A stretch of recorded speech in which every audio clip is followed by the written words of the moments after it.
ultimate goal is concerned, I think none of us need have any apprehension. None of us need have any doubt. But my fear,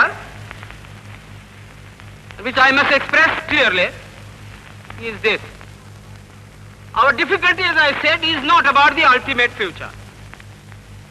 Our difficulty is how to make the heterogeneous mass that we have today take a decision in common and march in a cooperative way on that road which is bound to lead us to unity.